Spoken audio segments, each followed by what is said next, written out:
We are getting ready to start the disassembly of a 1968 Dodge Dart. This is a very special car, not just because it's 68 Dart. Our A-body fans will love that. But the story behind the car and the uniqueness of the car. So it's important that I do the car and the family justice. So in the winter of 1968, Mr. and Mrs. Stanley walked into Wolfinger Dodge City, the local dealership, and they were looking for a Dodge Dart GTS. So at the time, the things that were really important to her when it came to ordering this car were the color combinations, as well as the 340, the manual 4-speed transmission, and manual steering and manual brakes. So the Dodge Dart convertible was available for several years before 1968. 67 was a very similar looking car. However, in 1967, the shoulder belts were not out. They weren't even offered as an option. So a 67 Dodge Dart convertible wouldn't have had shoulder belts. They were optional in 1968, but so new and so different that it's a strange shoulder belt. It's about 8 feet long. It goes all the way back to the B-pillar and runs across the shoulder down into the lap. And if you look at this thing, it's an enormously long shoulder belt. But for the Department of Transportation, it worked. Additionally, she wanted headrests because she had read that those were available now. This is the introductory year for them. They became mandatory in mid-year 69, but in 1968, if you wanted headrests, you had to order them. Besides all that, her most important thing was it was a blue car.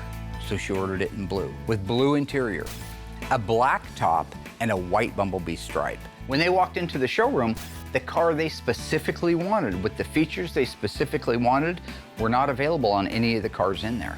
So typically, even today, a car dealership, they have inventory that they just order that they think is going to sell well. That's a car you say is inventoried on the lot or on the showroom. When it's not available in any of those packages, and it's specific like this one where they want shoulder seat belts, specific colors. They want a 340 with a 4-speed manual steering, manual drum brakes. You have to special order it.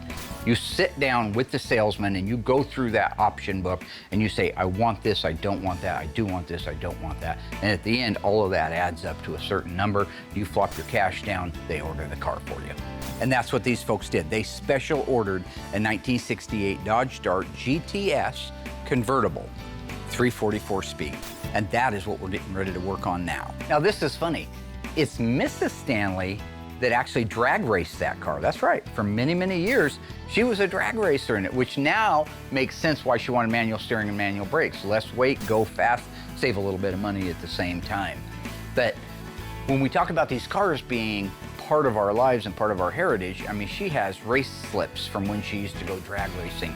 I have got pictures of that car in the snow up to the windshield. I have pictures of their children sitting in the car. When I talk about the fabric of our lives, these cars being it, that car meant something from the minute they picked it up, the day it was done, until 1982, when the car was sold and disappeared. So when you're talking about 1982, you're talking about the United States was in a recession. Times were tough. They had children, they had family to feed. They needed to sell the car. It's one of the most common stories that you'll hear with people who no longer have their original cars. Life got in the way, and it did for them. So in 1982, they had to sell their beloved possession. So over the next 30 plus years, of course, no more did they get rid of it, and they were missing it, and we're in a position to be able to get it back. But unfortunately, they only saw the car one time in their little town after that, and they looked really avidly for it too. They'd take out classified ads, they'd talk to everybody, if you ever see this Dart, we're looking for it. But unfortunately, it just seemed to have disappeared off the face of the earth. All right, so you fast forward now to 2017. Mr. and Mrs. Stanley's son, Jack, he's driving along on this country road. He looks up, he sees something kind of catches his attention. And he can see that there's just a ton of woods and debris, but there are some cars up in there. And he takes a minute and his eyes have to focus. It's Mom's 1968 Dodge Dart GTS convertible. Right there in the woods with trees down around it, brush all over the place, crushed from the trees, spent decades out there, naked in the elements, is the car. The 68 Dodge Dart that they special ordered from Wolfinger Dodge in 1967. It's unbelievable. Here is the car. That's not even what he went up there for. He just thought maybe he'd find, an old Ford truck or something he could make a buck flipping. And there it was.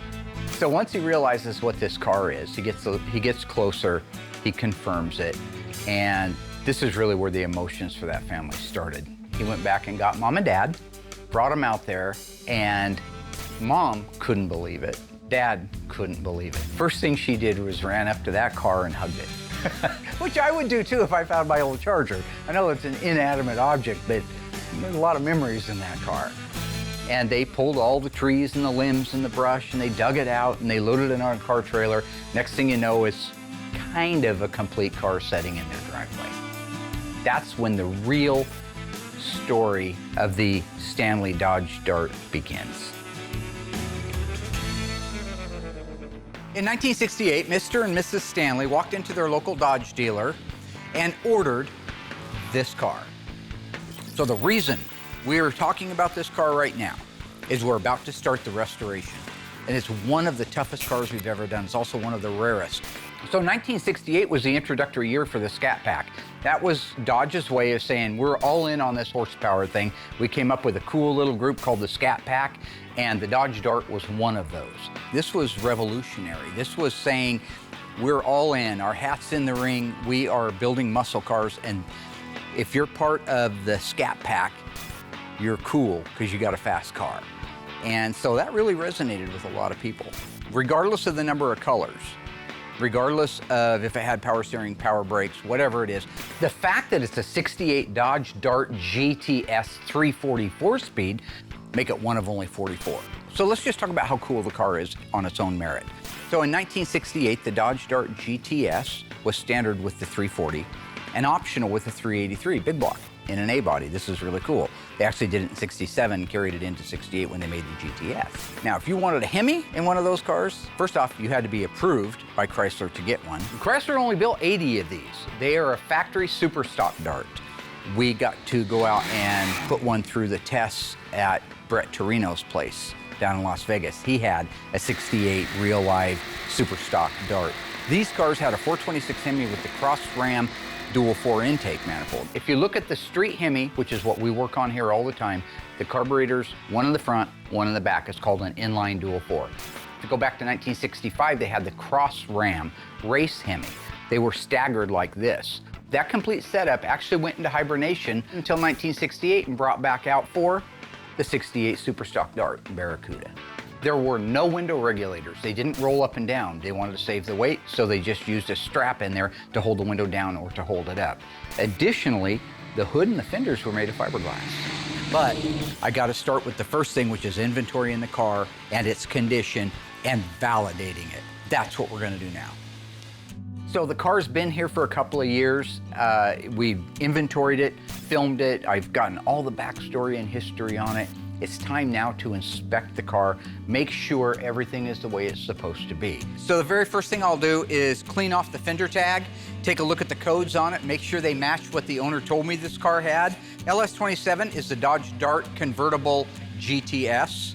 52 is the tire size. 3 represents that it's a 4-speed manual transmission. 207 is the scheduled production date, February 7th, 1968. And this is the shipping order number down here. It's this shipping order number that matches the radiator support, or should, and the trunk lip. It does not match the title or the vehicle identification number. Now, in 1968, they did not put the vehicle identification numbers on the fender tag. They used shipping order numbers. In 69, they used vehicle identification numbers, but in 68 and prior, it's shipping order numbers. So here we have Brate Bravo 8 Lima 164917, 164917. So those match. That radiator support started life with that fender tag, and you can tell that it's all blue. This is all factory blue. All this evidence here, this is good stuff. It all supports it as well. So now we have the fender tag, we have the radiator support, and we have the body colors to match. So that's all good stuff. This decal, if I can get the paint off of it in the key area, which is the left upper corner, will tell me a part number. That part number will coincide with the correct decal for the car. So for example, a 1968 340 would have a certain emission decal on it. I'm looking for that number right now. Beautiful, still in good shape under here. Let me get, right there's the number. Let me clean that off the rest of the way.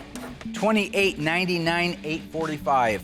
That is the part number for an emission label for a 1968 340 4-barrel engine. So remember, Chrysler put 2 hidden body numbers on most of their cars. On the Dodge Dart, as on most of them except for the E-body, they put the last 8 characters of the shipping order number stamped into the trunk lip underneath here, which is where the weather strip goes. So I gotta clean that off. Looks like they've already sanded on this before, and there it is. Bravo 8164917. So this trunk lip, which is blue, QQ1 blue, which matches the original paint quarters, which matches the original paint firewall, which matches the fender tag and the upper cowl panel and the upper radiator support, all tell me this car is a real live 1968 Dodge Dart GTS 340 4-speed. Now, some of the other cool detailing points that we want to get. Here you can see the remnants of what's left of the bumblebee stripe. You'll see how it's cut down here, right where they cut them at the factory. They didn't let them hang all the way over. If you buy your graphics, like we get ours from Phoenix Graphics, they come a little long. You have to figure out where you're going to cut them. We always try to cut them exactly where the factory did if we have evidence of it. Well, now we have evidence of it. Here you can see the original white stripe. As it fades out, starts to show the original primer underneath it. Little signs of the adhesive still left on there. That bumblebee also started life on this car. So here you can see the entire trunk floor is completely rotted out. Everything. Go over here, there's nothing left. Little piece of the extension right there, holes in the floor, holes in the rear body panel. Up there, the under seat pan that goes all the way under the seat and back to the trunk's completely gone, just rotted out through there. All that's garbage. Trunk lip, the gutter, completely rotted out. If you look around there and all the way over to the other side, it's all rotted out. So that won't be usable, but this piece will be usable. So if we just take this at the spot welds right here, take it loose from the bottom gutter, put a new bottom gutter on this section, we still have a convertible top opening, which they don't make. They don't make the Dutchman panel for a convertible, and they don't make a convertible quarter panel. So in this particular case, we'll save this section and graft it onto the new quarter panels. You look inside the car, it's just a mess. Everything from one end to the other. You start at the under seat pan, the frame rail extension over the inner rocker, rear step wells, the main floor, the tunnel's destroyed, everything is rotten on this car. But this is a key area that we can save, that we have to save. They don't reproduce it. It's unique to a convertible. We have to save this. The tops of these wheelhouses, we have to save them, and they're in good shape. The rear support bar, beautiful shape. All that can be saved, cleaned up, added pieces to it, and put back in the car as we go together with it. So now you have a dash vehicle identification number, which we have, a fender tag. The fender tag matches the DNA that you're looking at on the car. The radiator support matches, the trunk lip matches. We now have a body numbers matching 68 Dart 344 speed convertible. Done, this car will be one of the most stunning little A-bodies at any show on the planet. But it'll also be one of the most heartwarming stories we've ever told at Graveyard Cars. Hello ghouls, Mark Warman here, the Ice Tree from Graveyard Cars. If you enjoyed this video, be sure to like it, drop a comment down below, and subscribe to our channel. We have fantastic stuff coming up, and some of it you've never seen before. I gotta go insult people. Hey Alice!